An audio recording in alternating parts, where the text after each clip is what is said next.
cake. I don't want it. Just toss it.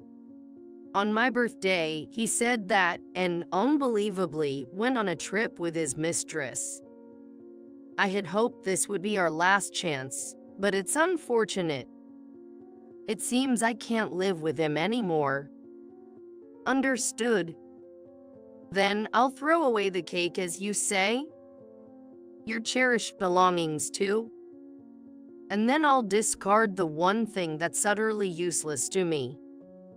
My name is Emily, a 28-year-old office worker.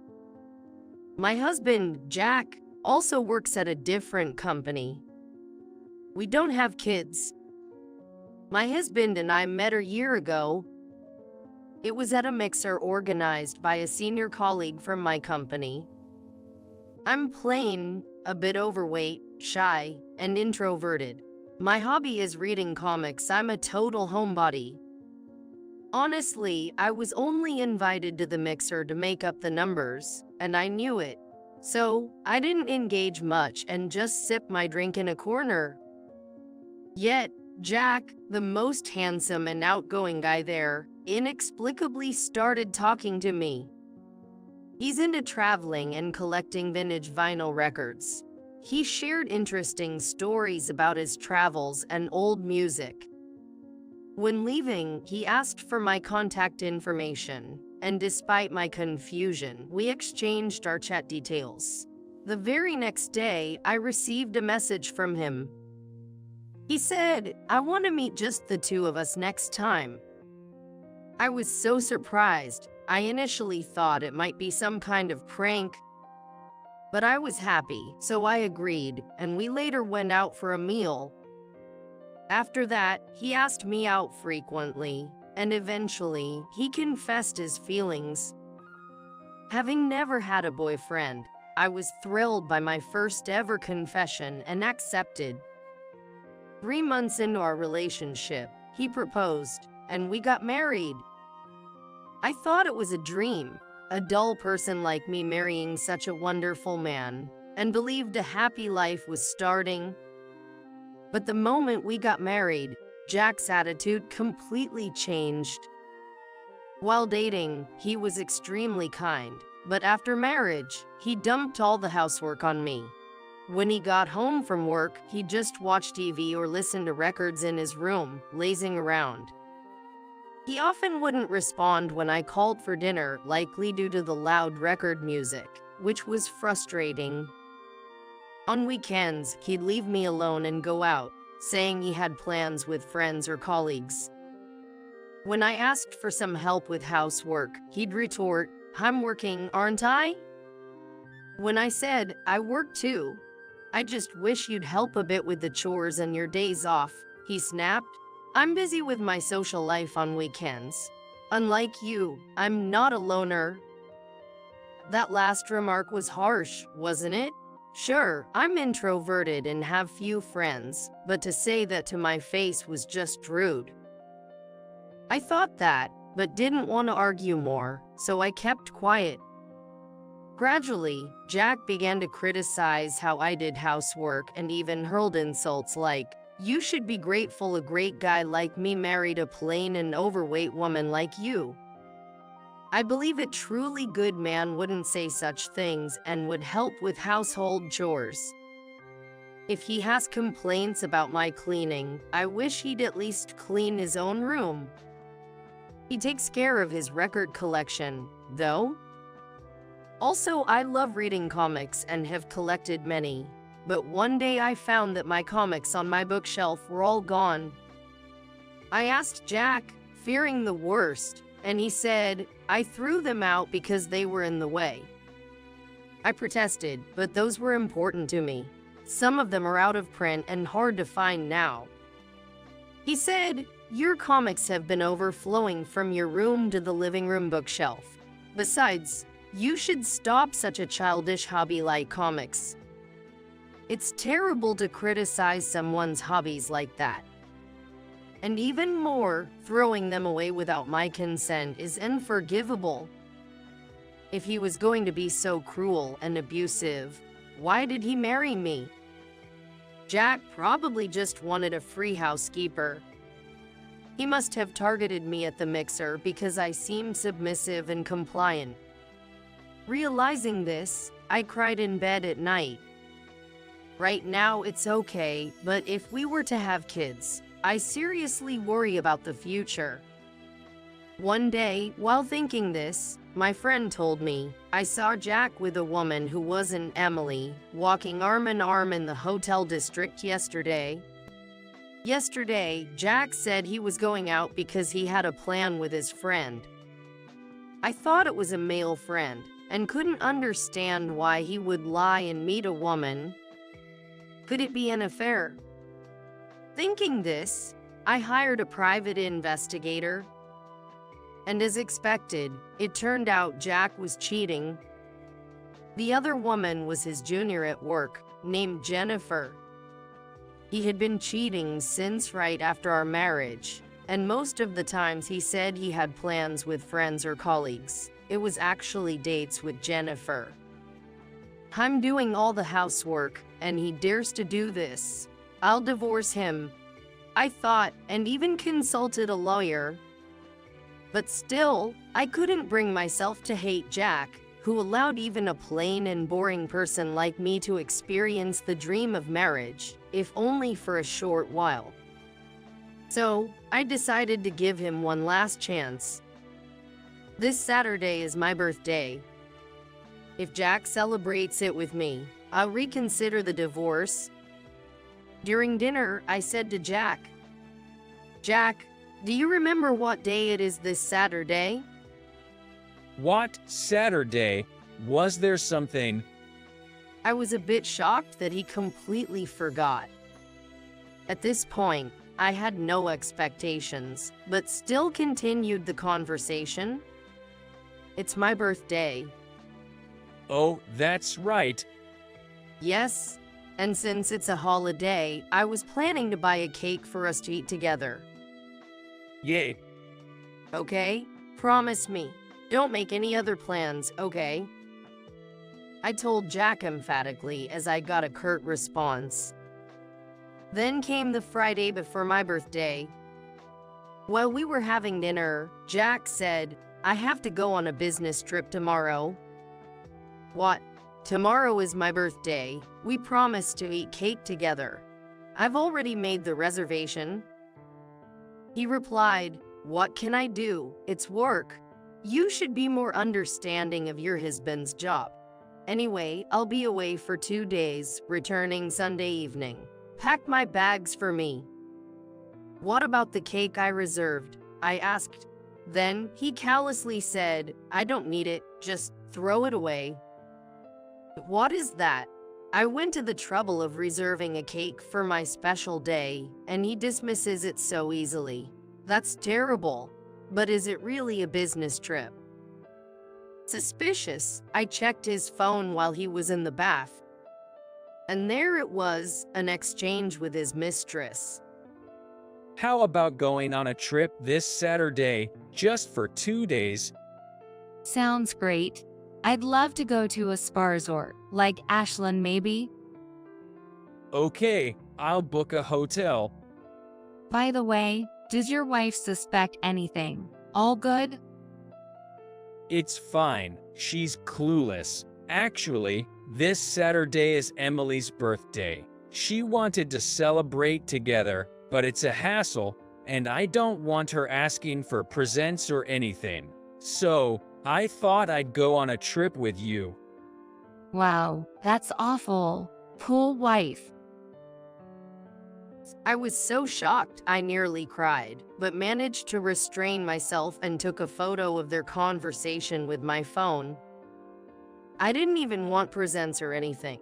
Just eating cake together would have made me believe that he still cared about me, even a little. Seeing the texts with his mistress, I lost all hope. That's it, I'm done. And on the day of my birthday, at the front door, Jack shamelessly requested, "I'm going on a business trip, so clean up my room while I'm away." Okay, by the way, I'm going to pick up the cake I reserved today. Are you sure you want me to throw away your piece? Don't nig. I said it's fine. Got it. I'll clean your room, and I'll throw away anything else I think we don't need, okay? That's fine. I'm heading out now.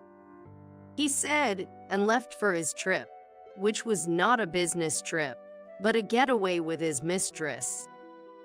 I had just confirmed, I'll throw away anything I think we don't need, is that okay? And he had said, that's fine. I've recorded this conversation on a voice recorder, so there's no going back now. So I entered Jack's room, vacuumed, and wiped the windows. Next was to dispose of unnecessary items. Old clothes, an abundance of stationery, and Jack's record collection. I remember how much money and effort he put into collecting these records. I was thinking about that. Then I gathered all these items and stored them in the shed.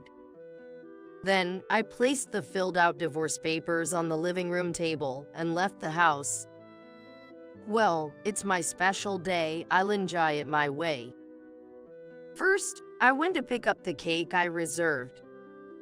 After that, I checked into a fancy hotel room I had always wanted to visit and ate the cake there. Jack had said to throw it away, but I couldn't waste food, so I ate both portions. It was delicious, but I need to start a serious diet to avoid gaining weight. And on my birthday, I explored the shops around the hotel and strolled along the nearby beach. I had been so busy with housework on my days off, a leisurely holiday like this was a rare treat. As I was thinking this, Jack called on Sunday night.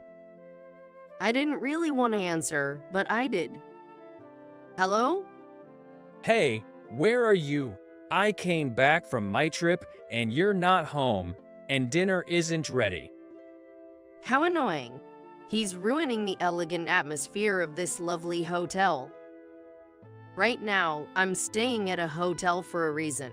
There's a beautiful beach nearby. Want me to send you a photo? What are you talking about? That doesn't matter. Why are you at a hotel? What about my dinner? And there was a divorce paper left at home. What's that about? It's exactly what it looks like. Since the divorce paper is there, you know what to do, right?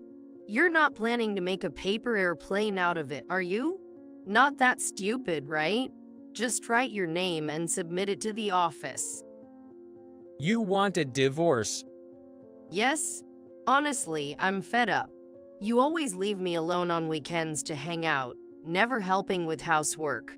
And the first thing you complain about on the phone is that dinner isn't ready. That's unbelievable.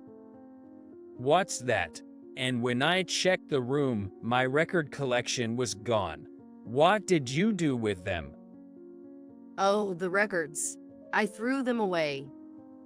His voice grew louder as I said that. You threw them away? Are you kidding me? Why? You know how much I cared for them.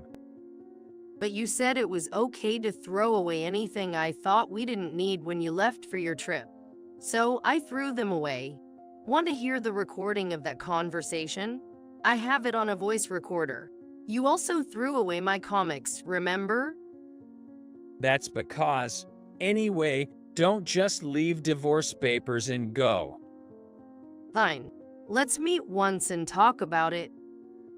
So, a few days later, I honestly didn't want to meet Jack again, but I had no choice, so we arranged to talk at the lawyer's office. When I saw Jack after several days, his clothes were wrinkled, and his hair was a mess. I used to iron his clothes. I also remember the hair conditioner was about to run out.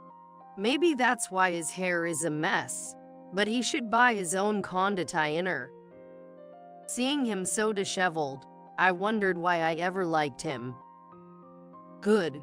I was worried that seeing Jack again might make me reconsider the divorce, but that was needless worry. Then the discussion started. First off, I want to say my desire for a divorce hasn't changed. This is the amount I think is fair for alimony. Looking at the amount I proposed, Jack yelled, $30,000. Emily, this is way too much for just not helping with housework. Just for not helping with housework? What is he talking about? It's not just that. I haven't forgotten all the times you verbally abused me, calling me fat and dull. And the final straw is this. Saying that, I presented the evidence of the affair I had gathered from the detective agency. Additionally, I showed him the photos of the smartphone conversation I had captured at that time. Cheating right after we got married, and going on a trip with your mistress on my birthday, saying it was a business trip. That's audacious. Considering all this, $30,000 is actually modest. Emily, you knew about the affair. Jack turned pale seeing the photo. Yes, you thought I was too dull to notice. Don't underestimate me. Also, remember how you threw away my precious comics. You also threw away my records. Now we're even. About the records. I lied about throwing them away. What? Surprised, Jack listened as I explained. I actually thought about throwing them away, but that seemed too cruel, and I didn't want to be responsible for that. So I didn't. The records are stored in the back of the shed. What? Seeing Jack's relieved expression, I said, "Why do you look relieved? The fact that you threw away my comics hasn't changed. You'll need to compensate for that. Also, you told me to throw away the cake, but I couldn't waste food, so I ate both portions." So, you didn't throw anything away? Jack asked for confirmation, and I said with a laugh, "That's not true. I did declare that I would throw away anything I thought we didn't need, and I did just that. Well, more accurately, I'm about to do that." What? Jack looked puzzled. I smiled wider and told him, "You, Jack, you're the one thing I find most unnecessary. I'm going to get rid of you completely. Understand this and agree to the divorce. The alimony won't be less than this amount. If you argue, I'll raise it." Jack pleaded, "I'm sorry. I won't cheat again, and I'll help with housework. I need you because..." "So, you need me so you can dump all the housework on me on weekends and go on dates with your mistress?" "No, it's not like that. I mean," Jack stammered, to which I replied, "Nothing you say will change my mind about the divorce. I like to keep things clean. I don't like keeping trash around for too long." After I said that, Jack collapsed, muttering, "Trash." His face at that moment was hilarious. After that, we got divorced. Since then, I haven't met Jack, as all our communications are through the lawyer. However, the lawyer told me that Jack, who had always left the housework to me, had zero domestic skills. He briefly lived with Jennifer, but she was also bad at housework, so their place quickly became a mess, and their diet was chaotic. Relying mostly on eating out, Jack, once handsome, began to gain weight and now looks quite ugly. Jennifer left him and even changed her job. Moreover, Jack's workplace affair with Jennifer became the talk of the office, making things awkward for him. Still, he can't quit because of the hefty alimony I demanded. I've changed jobs and moved, now enjoying living freely on my own. I no longer spend weekends bogged down with housework, and I'm happy without anyone's comments. Maybe it's the lack of stress, but I've been told I look brighter and have lost a bit of weight. If I lose more, even though I don't plan to see him again, I might be able to make him regret losing me.